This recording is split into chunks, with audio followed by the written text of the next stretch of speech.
Hey everybody, welcome back to Price Analysis, a fundamental approach to the study of commodity prices. This video is going to cover Chapter 4, and in Chapter 4 we review what is a futures contract and how exactly can you use futures contracts to hedge price risk. So to tackle this question, it's useful to sort of start out by knowing what exactly the word hedge means. And Merriam-Webster defines hedge as a means of protection or defense as against a financial loss. And in the sense of hedging with a futures contract, it is exactly a hedge against a financial loss. And the way it works is a hedge with a futures contract is designed so that if prices are moving in your favor in the cash market, they will be moving against you in the futures market, so that your profit in the cash market is sort of canceled out by your loss in the futures market. The benefit actually comes on the flip side, because you can use futures contracts to protect yourself against price declines. In the case of a farmer, for example. So a farmer would like to sell his grain for a high price, but maybe the price goes down. Then he would be at an increasingly bad position in the cash market, but he would have, if he was using futures contracts to hedge, he would have taken a position in the futures market that is gaining at the same time his cash position is losing.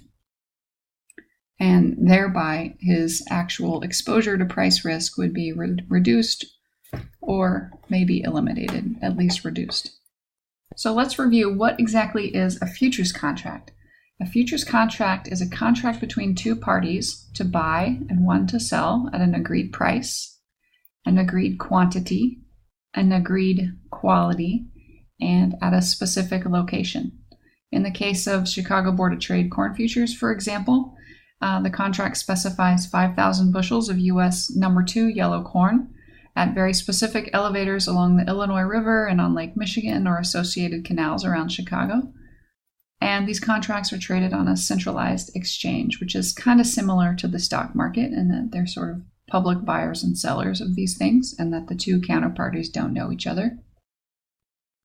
However, the big difference between futures contracts and, say, buying a stock in the equities market is if you go and buy a stock in the stock market, you actually have to buy the whole thing. You accept ownership of that stock. When you buy a futures contract, you're really just promising to buy something at a specified date in the future. And of course, as we know by now, there's actually several contract maturities, so you can have different contract months. For example, December 2017 corn futures, March 2018 corn futures represent different contracts because they represent delivery of the commodity at specific points in time. So I mentioned when you buy or sell a futures contract, you're not actually transferring ownership at the time you enter into that contract. But you aren't allowed to do it without posting any kind of promise that you can make good on the contract. If you're going to buy or sell a futures contract, you have to post what's called margin. And it's basically just an amount of money that has to sit in your brokerage account. And it's kind of like earnest money. It kind of shows that you'll be able to sustain losses if price starts to move against your position. And in fact, every day, if the price is moving away from or against your position, you'll be losing money, and they'll take it out day by day out of your margin account. So if you've taken a futures position and your position is losing, your account balance is going to go down and down and down. And if it gets below a certain threshold, then you'll be required to deposit additional money into your margin account or liquidate the position. Because the maintenance of that margin is what makes everybody in the market confident that you have the financial wherewithal to actually stay in that position without going bankrupt. Okay, so this simple little example just kind of illustrates how profits and losses work in a futures market. And these calculations would be exactly equivalent to if you were buying and selling in the stock market. So suppose that at 10 a.m. there's two traders, trader A buys and trader B sells, and the price is $4.50. So Trader A promises to buy at $4.50, and Trader B promises to sell at $4.50. So Trader A, since he bought, has made a bet that the price will go up, and he will gain in the position if the price goes up, and he'll lose in that position if the price goes down.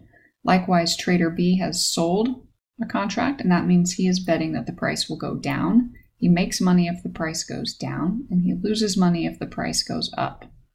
Futures markets are a zero-sum game, so for every single trade that takes place, one side is a winner and one side is a loser.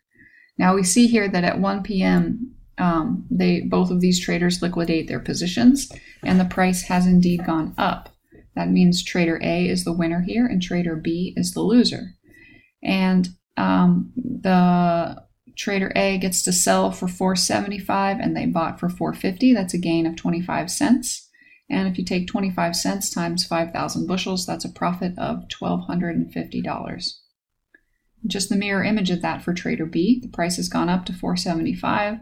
That means he lost 25 cents on the deal. Take 25 cents times 5,000 bushels, which is the size of one contract, and he has lost $1,250. So you see the zero-sum game illustrated there, that Trader A's gain is Trader B's loss. And that's basically how the mechanics of profits and losses work in a futures market. So let's talk about delivery for a second. This concept is often difficult to understand for people who are first learning about futures markets. So a futures contract is indeed a promise to buy or sell a specified quantity at a location of a certain quality, but these contracts are seldom held until maturity and seldom delivered on. And it is true that every futures contract expiration, there is sort of a small handful or a very small proportion of the contracts that were ever traded that actually go into delivery, but it is an option in the CME grain and oilseed futures. However, the vast majority of people engaging in futures market trading will not want to take their position into delivery. They're either using it as purely a hedging instrument or as a speculative instrument, or perhaps they're making markets and trying to earn small amounts of money on a lot of small kinds of trades. But to understand why people don't actually go into the delivery process, it's kind of important to understand how the delivery process actually works, and then you see why it's better really utilized as a financial instrument and not as an actual method to sell and buy grain in the physical market.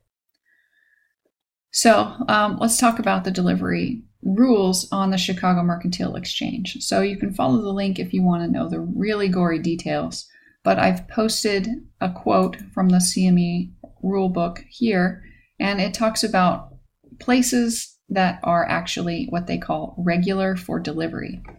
And regular for delivery means these warehouses or large grain elevators are approved by the exchange to issue shipping certificates for 5,000 bushels of a certain quality of grain. And these shipping certificates are actually the delivery instrument.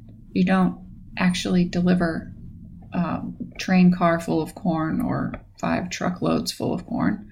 You will deliver a shipping certificate. So if you want to make delivery in this contract, you need to go and acquire yourself a shipping certificate, not 5,000 bushels of actual corn. You need to go to one of these warehouses and say, please sell me a shipping certificate. Now, these shipping certificates give you the right to demand loadout at these locations. So they do represent the actual physical grain. They're just a little more easy to transact with than the actual physical thing.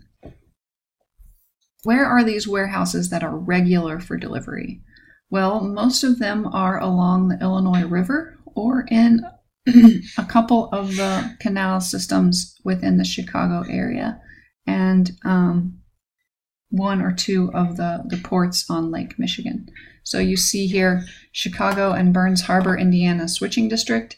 These refer to all of the warehouses that are along the Illinois Waterway and a couple of the Calumet-Sag Canal and the Chicago Sanitary and Ship Canal above a certain mile marker on the Illinois River are designated as in this region. And then there's the Lockport-Seneca Shipping District. If you go to Google Maps and type Lockport-Seneca, you'll find out where that is. It's in the Chicago region. Ottawa-Chillicothe Shipping District, and the Peoria-Pekin Shipping District. And these are sort of, as you look down A, B, C, and D, these are sort of going farther down the Illinois River system. Okay, so we've got two concepts that already illustrate why these contracts are not really that useful for literally transacting in the cash market, buying or selling actual corn. Because one, if you're a farmer and you want to make delivery on your futures contract, you just can't show up with trucks full of 5,000 bushels of corn and say, here is the corn I'm delivering. You would have to get rid of that corn in some way, take the money from that, and get your hands on a shipping certificate, which maybe you could do, but you would just as soon sell your grain in the cash market and offset your futures position and not need to go through the hassle of acquiring a shipping certificate. The other thing is, if you wanted to do that, it would be beneficial to be near one of these locations where the actual regular for delivery elevators are. And if you don't happen to be in northern Illinois, then that might be very inconvenient. However, the futures contract is useful not just for people whose farms are very near these warehouses that are regular for delivery. The cash prices for corn all through the Corn Belt and indeed in much of the world correlate to the futures price in Chicago very closely. And so no matter where you are in the world, particularly if you're in the Corn Belt of the United States, you can use this futures contract to hedge your price risk without being actually physically near these delivery locations. So that in a nutshell is why delivery rarely happens. It's more useful as a financial instrument to manage risk than it is as a vehicle to procure or sell grain in the actual physical market. So one more concept about the shipping certificate before we move on. If you get your hands on a shipping certificate, the warehouse will charge you a premium charge to hold that thing because it does represent physical space in their warehouse. And this thing that is called a premium charge is kind of like fees for storage space.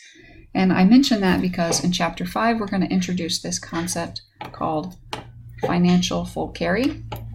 And those premium charges will be critical to calculate what is financial full carry.